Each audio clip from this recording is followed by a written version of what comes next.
प्यारे विद्यार्थियों, आपका प्रश्नावली 11.1 अध्याय का नाम है वृत्तों से संबंधित क्षेत्रफल। The area related to circles.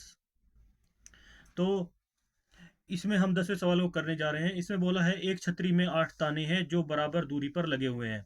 देखिए आकृति 10 11.10 में। तो ये हमारे पास आकृति है और छतरी को 45 सेंटीमीटर त्रिज्या वाला एक स्पाट वृत्त मानते हुए इसकी दो क्रमागत तानों के बीच का क्षेत्रफल ज्ञात कीजिए। तो क्या बोल रहा है, ये वृत्त मान लीजिए इसको हमने। तो वृत्त मान लिया है और इसकी त्रिज्या जो है कितनी दी हुई है इसने, 45 यहाँ पे बता रहा है। इसको वृत्त मान लीजिए और त्रिज्या जो है 45 सेंटीमीटर, यानी इसकी जहां जहां त्रिज्या होगी वो 45 सेंटीमीटर होगी। जितने भी इसमें ये ताने बने हुए हैं सबकी जो त्रिज्या है वो सेम होगी। तो इसको वृत्त मानते हुए इसकी दो क्रमागत तानों के बीच का क्षेत्रफल ज्ञात कीजिए। तो क्षेत्रफल ज्ञात करना है वृत्त के दो तानों के बीच का। तो जैसे इसमें 8 ताने हैं, नॉर्मली दे रखा है 8 ताने।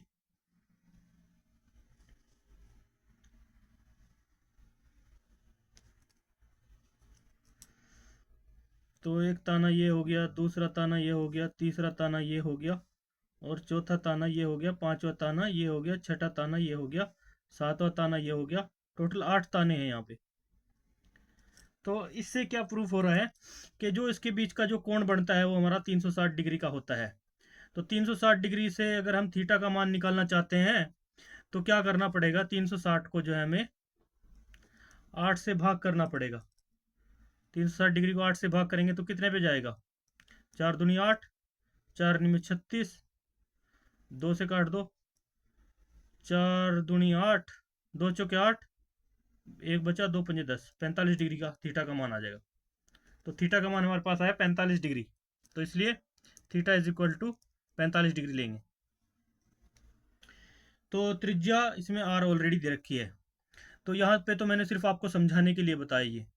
अब हमें चाहे दो तानों का कहे, चाहे जो बराबर भाग मिलेगा, चाहे कितने का भी कहे, आपको फॉर्मूला लगाते हुए जो हमारा वृत्त का फॉर्मूला है क्षेत्रफल निकालने का, दो क्रमागत तानों के बीच का क्षेत्रफल निकालने का, जो भी वृत्त का क्षेत्रफल होता है थीटा बटे 360 लगाकर पाई आर स्क्वायर लगा के इस फॉर्मूले का यूज करके आप क्षेत्रफल निकाल सकते हैं। यही फॉर्मूला यूज होगा। आपको टेंशन नहीं लेनी है 2 ताने कहे, 3 ताने कहे, 4 ताने कहे, हमें सिर्फ वृत्त का क्षेत्रफल शो करना है। उसके अनुसार ही ये इसमें आ जाएगा, इंक्लूड हो जाएगा। क्योंकि जो भी हमारा ये भाग दिया हुआ है तो उसके अंदर जो है हमारा, एक तो इसने त्रिज्या में 45 डिग्री दे दी, कोण भी 45 डिग्री का ही बनेगा हर एंगल में। हर एंगल के अंदर जो कोण बन रहा है वो 45 डिग्री का है। यहाँ पर 45, यहाँ पे 45, यहाँ पे 45, यहाँ पे 45। तो ये लेकर ना एक और दो तानों की बात कर रहा है।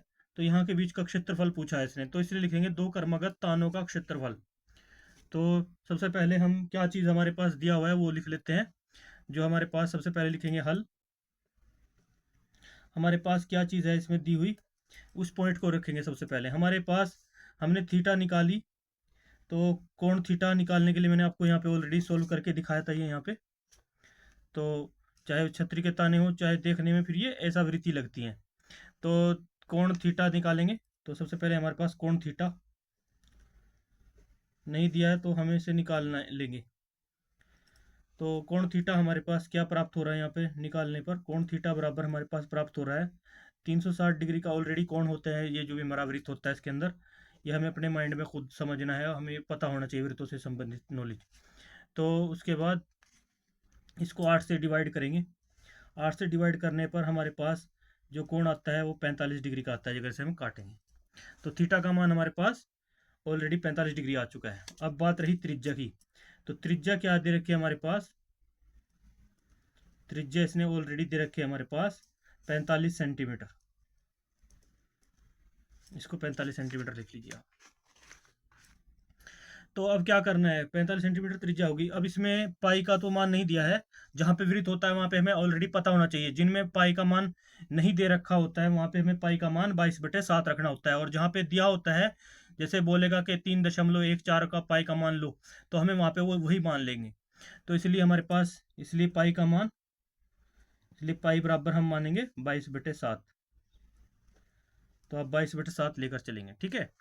अब बढ़ते हैं सूत्र की ओर कि हमें क्या निकालना है इसमें। तो इसमें इसने कहा है दो क्रमागत तानों के बीच का क्षेत्रफल ज्ञात कीजिए। तो ये एक वृत्त है, तो वृत्त का ही फॉर्मूला लगेगा। तो लिखेंगे, इसलिए इसलिए ये वृत्त ही हम मानते हैं, वृत्त मान रहे हैं ना, तो इसलिए लिखेंगे वृत्त मान लिया ऑलरेडी, हमें पता होना चाहिए कि वृत्त से रिलेटेड बात है। तो इसके दो क्रमागत तानों के बीच का क्षेत्रफल, इसलिए दो क्रमागत तानों, आप देखते हो ना जो हमारी वो छतरी होती है उसके अंदर जो लोहे के या स्टील के ताने लगे होते हैं, तानियां सी लगी होती है, नहीं पतले पतले तार लगे होते हैं, उनको कह रहा है ये के बीच का, के बीच का का क्षेत्रफल। तो इसका फॉर्मूला होता है, ये हमेशा याद रखना, θ/360 गुणा में पाई आर स्क्वायर, ये फॉर्मूला लगेगा, गुणा में है ये। तो इसके लिए फॉर्मूला हम आगे बढ़ेंगे, इस फॉर्मूले को डायरेक्ट लगा देंगे। तो थीटा का मान ऑलरेडी हमारे पास कितना दे रखा है, 45 डिग्री, बटे में 360 रखेंगे, गुणा में पाई का मान कुछ नहीं दे रखा तो 22/7 लेंगे, गुणा में आर त्रिज्या का मान 45 है, 2 बार 45 को लिखेंगे। तो क्या कर रहे हैं, इसमें जो कटता है इसको काट लो, ये 45 पे डायरेक्ट चला जाएगा, 45 से 45 अट्ठे 45 से कट जाएगा ये, 45 से कम 45, एक 45 अट्ठे 360, तो ये कट गया यहाँ पे। अब यहाँ पे 22 को भी देख लो काट के, 2 से कट जाएगा, 2 एकम 2, 2 चौके 8, यानी 4 पे कैंसिल हो गया यहाँ पे।